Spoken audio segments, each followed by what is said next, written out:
Kebijakan overbooking adalah suatu kebijakan yang menerapkan penerimaan pesanan kamar lebih banyak dari jumlah kamar yang tersedia.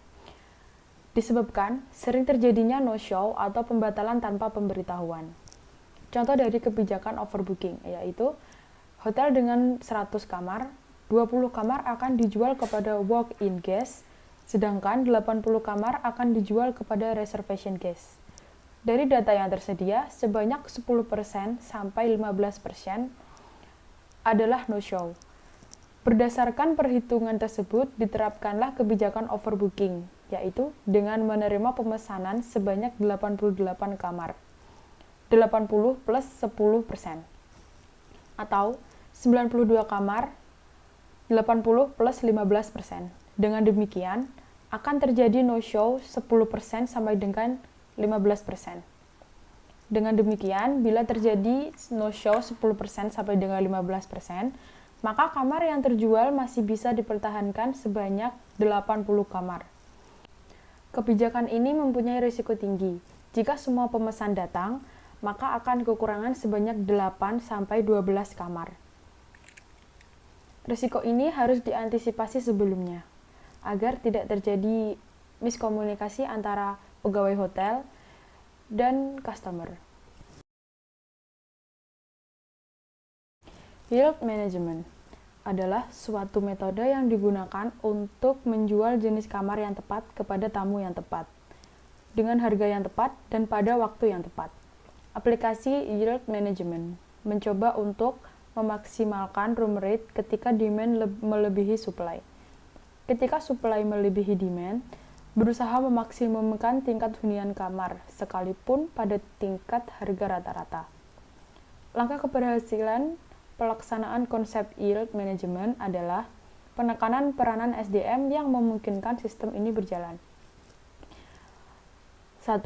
Mengembangkan kultur atau budaya yield. Membuat analisa terhadap keseluruhan permintaan. Ketiga, menciptakan adanya keterkaitan nilai harga. Keempat, menentukan pangsa pasar yang tepat sesuai dengan produk. Kelima, melakukan analisis terhadap bentuk permintaan atau demand. Keenam, mengamati dan mempelajari kecenderungan penurunan dan pembatalan permintaan. Ketujuh, mengevaluasi dan merevisi sistem. Mengembangkan budaya yield. Yang pertama, dengan formal. Proses perekrutan karyawan, terutama pada tahapan seleksi, benar-benar selektif untuk memperoleh karyawan yang memiliki pengetahuan dan keterampilan teknologi informasi dan analisis. Demikian juga penempatan harus sesuai dengan keahliannya dan kemampuan yang dimilikinya. Menggunakan kriteria kinerja yield management guna mengevaluasi kinerja FO dan atau usaha hotel keseluruhan. Memasukkan yield management serta aktivitas kegiatan untuk memperkirakan ke dalam uraian tugas. Membentuk forecasting commit dengan melibatkan semua manajer departemen. Memperbaiki sistem remunerasi sebagai kontra prestasi peningkatan kinerja operasional yang dihasilkan melalui yield management. Yang kedua yaitu non-formal. Memberikan contoh tentang komitmen yang tinggi terhadap aplikasi konsep yield management. Memberikan batas toleransi terhadap kesalahan tertentu, terutama pada tahap awal pelaksanaan yield management. Tidak hanya melibatkan manajer divisi kamar, akan tetapi seluruh seksi. Usahakan, dalam pelaksanaan konsep yield management, segala sesuatu menjadi sederhana dan mudah dimengerti. Memberikan penghargaan kepada karyawan yang melaksanakan konsep yield management dan memberikan masukan ide-ide baru. Membuat analisis terhadap keseluruhan permintaan kamar. Analisis permintaan adalah alat yang dipergunakan hotel untuk memonitor dan menangkal tekanan internal dan eksternal yang berpengaruh terhadap kemampuannya untuk mencapai penghasilan yang tinggi. Hasil analisis permintaan bertujuan untuk mengetahui dan mengambil langkah-langkah sehingga memperoleh posisi pasar yang kuat. Analisis ini meliputi Yang pertama, kompilasi data pasar yang berkaitan dengan lokasi hotel, yaitu karakteristik lokal, demografi, transportasi, dan lain-lain. Yang kedua, menentukan sumber permintaan yang potensial di daerah hotel yang bersangkutan sebagai petunjuk sehingga diperoleh permintaan total secara kuantitatif.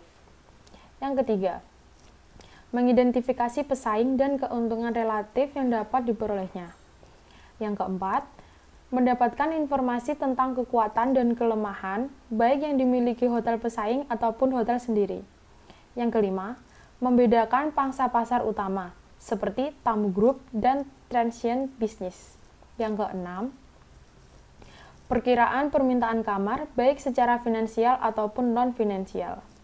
Yang ketujuh, mengkaji ulang secara kritis setiap keputusan dan informasi yang diperoleh. Yang kedelapan, mendengar dan berbicara dengan staf atau karyawan untuk mendapatkan masukan atau ide, sehingga dapat diperoleh hasil analisis berkualitas. Yang kesembilan yaitu, untuk mendapatkan informasi akurat, maka perlu berita-berita yang terkini dari surat kabar serta menjalin hubungan dengan birokrasi. Cetak biru pelayanan tamu di room division merupakan suatu gambar atau peta yang secara akurat menggambarkan sistem jasa sehingga setiap orang yang terlibat dalam penyediaan jasa tersebut dapat memahami dan melaksanakannya secara objektif. Terlepas dari apapun peranan maupun sudut pandang individualnya, jadi di dalam cetak biru ini terhadap segala unsur aktivitas, langkah, dan prosedur dan interaksi secara visual yang menyangkut siapa melakukan apa, untuk atau dengan siapa, berapa sering, dan dalam kondisi seperti apa. Tujuannya adalah agar setiap petugas dapat mengetahui tahapan-tahapan kegiatan mana yang merupakan kegiatan kritis dan kegiatan-kegiatan di mana tamu harus menunggu, serta kegiatan-kegiatan yang merupakan kegiatan pengambilan keputusan oleh pelaksana pelayanan.